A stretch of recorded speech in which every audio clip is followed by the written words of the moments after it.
Kenalin, nama aku Badai, nama aliasku Badai.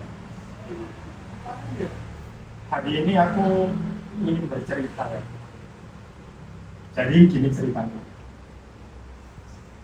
Eh, Cerita ini sebenarnya sebuah pemikiran ya. Saya berbeda dari buku satu yang dari kecil suka baca buku, tapi saya adalah orang yang bermalas-malasan membaca buku. Ini menampar saya banget ya. Menampar saya banget. Rasanya seperti banyak fasilitas, tapi saya malas-malasan. Tapi ini pasti apa yang saya akan ceritakan ini pasti relate, nyambung dengan ceritanya Mas ini, nyambung dengan ceritanya Mbak Afifah. Nyambung dari pengalaman hidupnya yang kecelakaan tadi. Semuanya kayaknya ini berhubungan. Kayaknya sih, jangan-jangan saya kepedean. Nah, jadi gini, suatu hari saya bekerja di Surabaya. Itu memang hari-hari yang cukup melelahkan ya bagi diri saya. Entah kenapa tiba-tiba saya mendapatkan pencerahan seperti ini, mendapatkan cahaya. Saya tiba-tiba terinspirasi. Terinspirasinya gara-gara baca buku. Saya baca buku judulnya Gen dari Siddhartha Mukherjee. Mungkin ada yang pernah dengar cerita ini ya, kalau teman-teman yang satu komunitas dengan saya. Ini pernah saya ceritakan. Tapi ini udah saya sempurnakan lagi ceritanya.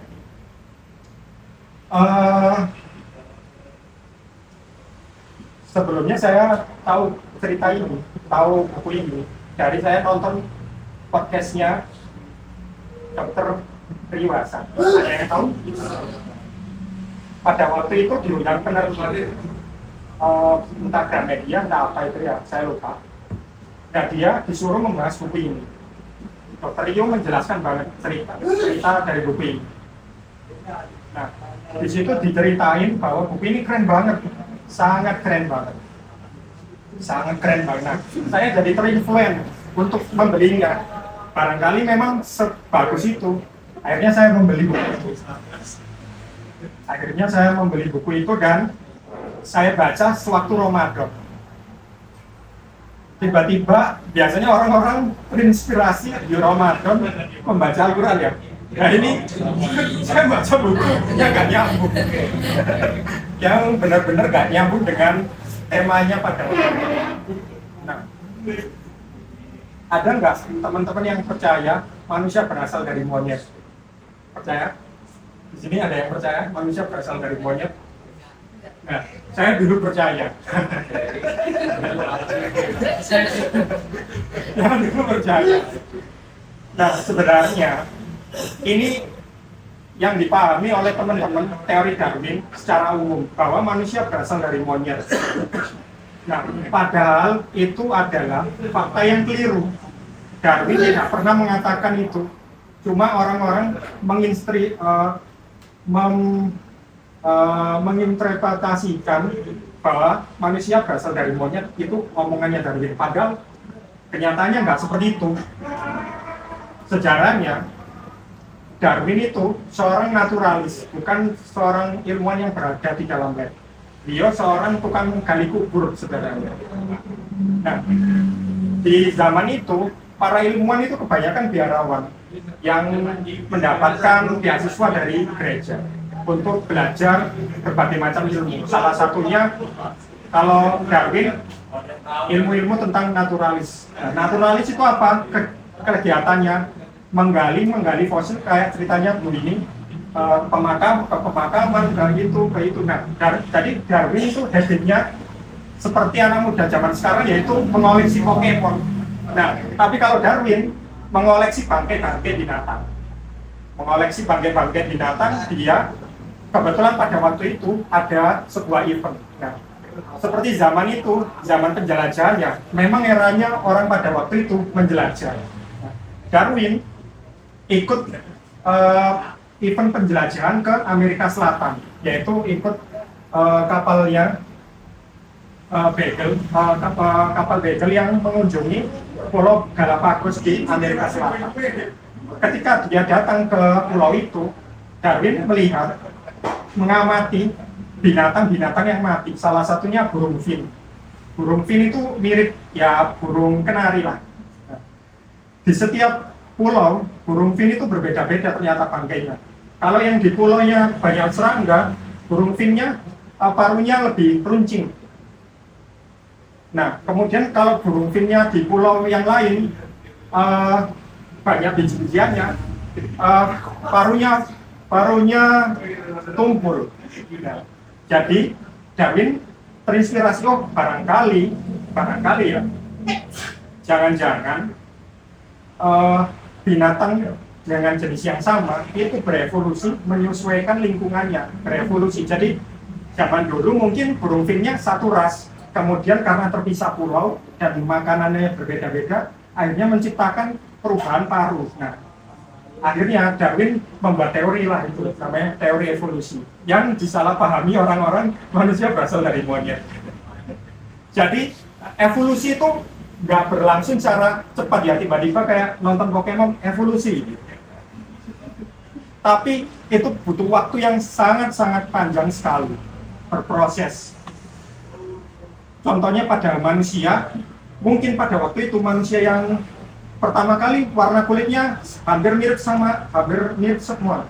Tapi karena berbeda, ada yang ke Eropa, ada yang di Afrika, menyebabkan warna kulitnya berbeda-beda. Nah, inilah evolusi.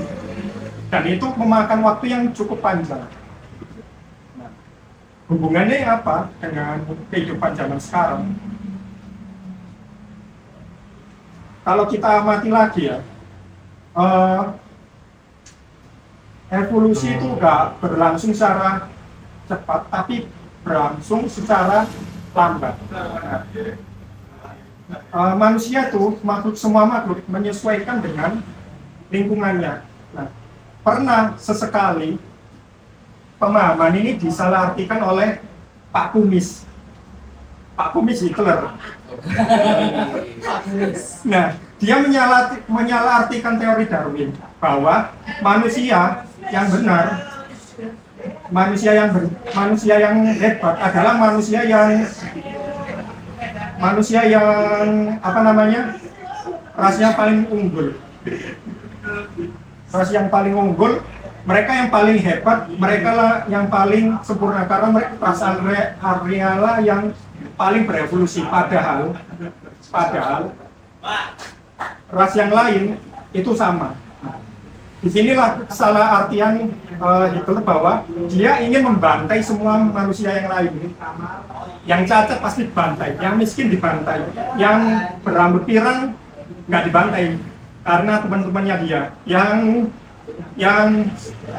nggak ngerokok dibantai, yang pokoknya yang buruk-buruk oleh Nazi, oleh Hitler dibantai semua, menyisakan orang-orang yang terbaik, seleksi alam. Nah, itulah yang kesalahpahaman dari Nazi bahwa semua yang terbaik itu datang dari seleksi alam. Padahal semua makhluk itu menyesuaikan lingkungannya. Contoh kecoa bisa hidup lebih lama dari manusia karena dia bisa beradaptasi dengan lingkungan. Dia bisa hidup di peceren, dia bisa makan apapun, dia bisa bereproduksi banyak karena dia bisa beradaptasi dengan lingkungannya. Kembali lagi ke apa hubungannya dengan kisah-kisah dari teman-teman. Nah, kita ini sebenarnya beradaptasi dengan lingkungan kita masing-masing. Ada manusia yang kuat bermental baja karena dia dipaksa oleh lingkungannya. Ada anak orang kaya pikirannya cetek karena dia beradaptasi dengan lingkungannya. Sama seperti saya kurang baca karena saya beradaptasi dengan lingkungan saya.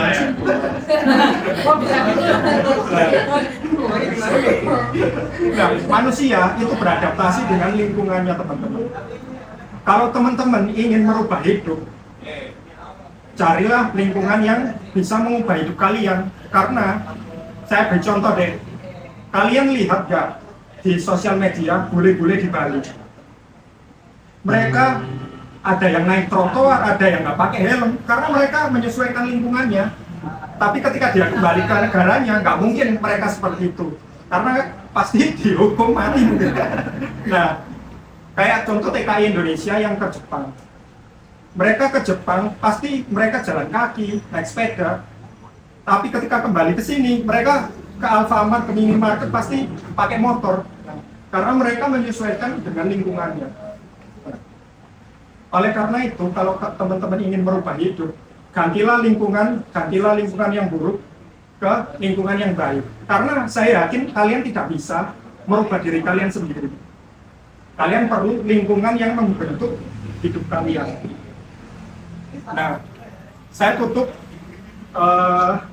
quote saya tutup cerita saya dari sebuah quote, karakter favorit saya di One Piece. Karakternya namanya Don Doflamingo. Quote-nya begini ya, dunia yang dikuasai oleh sampah hanya akan melahirkan para sampah. Lingkungan yang buruk akan menciptakan orang-orang yang bobrok. Nah, inilah negara ini. Mungkin sekian dari saya. Terima kasih.